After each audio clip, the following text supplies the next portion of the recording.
Halo semua, kami dari kelompok SS10 ingin menjelaskan mengenai perubahan iklim terhadap tanaman kopi dan bermaksud untuk mengumpulkan tugas kimia 2023-2024 dengan beranggotakan Muhammad Farhan Kurniawan, Muhammad Akbar Mulyana, Radita Oktavinanda Putri Daulal, dan Widya Dwi Rahmawati. Kopi merupakan sejenis minuman yang berasal dari proses pengolahan biji tanaman kopi. Kopi digolongkan ke dalam famili Rubiaceae dengan genus Coffea. Secara umum, kopi hanya memiliki dua spesies, yaitu kopi Arabica dan kopi Robusta menurut Saputra E 2008. Kopi dapat digolongkan sebagai minuman psikostimulatan yang akan menyebabkan orang tetap terjaga, mengurangi kelelahan, dan memberikan efek fisiologis berupa peningkatan energi menurut Tahera L 2005. Penyebaran tanaman kopi, jenis kopi yang mendominasi di pasar dunia adalah kopi Arabica dan kopi Robusta. Dua jenis kopi lain adalah kopi Liberica atau kopi Liberica dan kopi Excelsa. Dengan produk hanya 1-2% dari produksi kopi dunia, semua spesies kopi berasal dari benua Afrika. Kopi Arabica berasal dari dataran tinggi 1.300 sampai 2.000 mdpl, Ethiopia, Sudan, dan Kenya. Kopi Robusta berasal dari Afrika tropis pada ketinggian kurang dari 1.000 mdpl. Kopi Liberica dan kopi Excelsa berasal dari dataran rendah di bagian barat dan tengah Afrika. Kopi Arabica dibudidayaan oleh lebih dari 80% negara produsen kopi dan terluas di Amerika. Di Asia, kopi spesies ini hampir punah, antara lain disebabkan oleh penularan penyakit karat daun Hemilea fastatrix, dan saat ini hanya terdapat di dataran tinggi India, Filipina, dan bagian tenggara Indonesia. Daerah penghasil kopi atau coffee belt dewasa ini tersebar di sepanjang daerah ekuator, dan perkebunan kopi terbesar tersebar di 25 negara, antara lain Meksiko, Brazil, Nicaragua, Costa Rica, Vietnam, dan Indonesia. Brazil merupakan negara produsen kopi utama di dunia. Persebaran tanaman kopi di Indonesia. Selain dikenal sebagai negara maritim, Indonesia juga dikenal sebagai salah satu produsen kopi terbesar di dunia.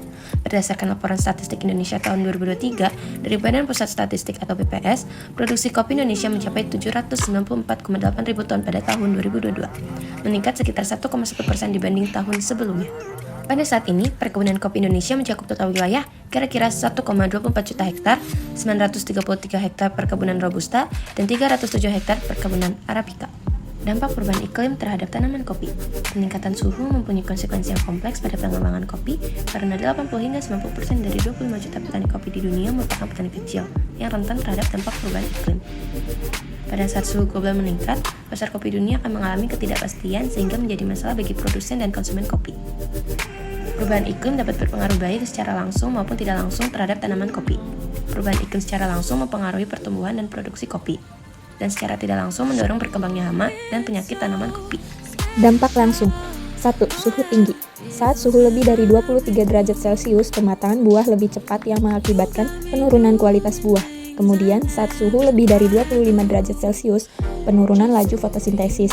Dan saat suhu lebih dari 30 derajat Celcius, pertumbuhan daun, batang, dan bunga tidak normal yang menyebabkan gugur buah dan daun. 2. Hujan lebat dan angin kencang mengakibatkan kerusakan pohon dan gugur buah menjelang panen. Yang ketiga, hujan di luar musim mengakibatkan frekuensi pembungaan yang lebih tinggi. Kemudian yang keempat, musim hujan panjang mengurangi pembungaan dan buah karena laju fotosintesis yang rendah akibat penutupan awan yang tinggi. Dan yang kelima, musim kemarau panjang meningkatkan kematian tanaman kopi muda. Kemudian dampak tidak langsung. Yang pertama, suhu tinggi meningkatkan serangan hama dan penyakit. Yang kedua, hujan lebat dan angin kencang menyebabkan tingginya pencucian hara yang menyebabkan kerusakan tanah atau kurang hara. Selain itu, dapat menyebabkan erosi tanah dan longsor yang merusak infrastruktur dan akan meningkatkan biaya. Yang ketiga, hujan di luar musim, meningkatkan serangan penyakit dan mengganggu pengeringan hasil panen.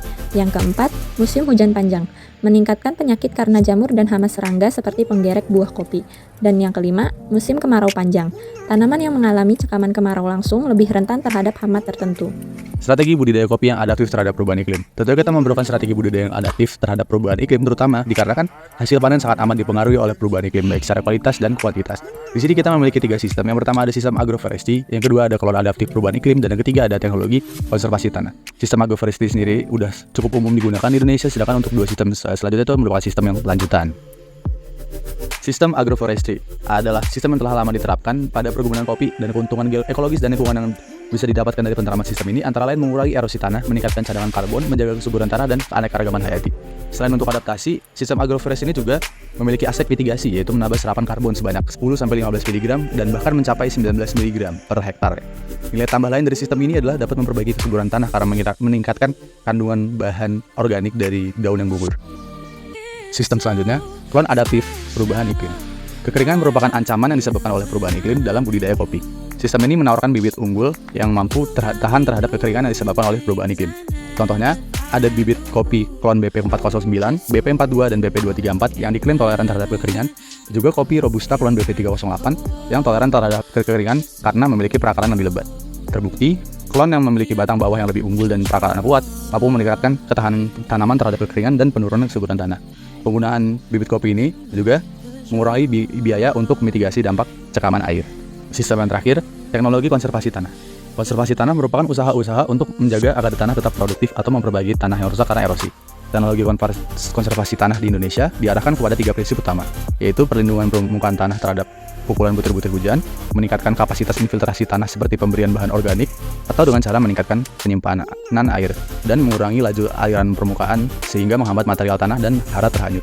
Beberapa teknologi konservasi yang dapat diterapkan pada tanaman kopi adalah penggunaan mulsa organik, pembuatan rorak, dan biobori.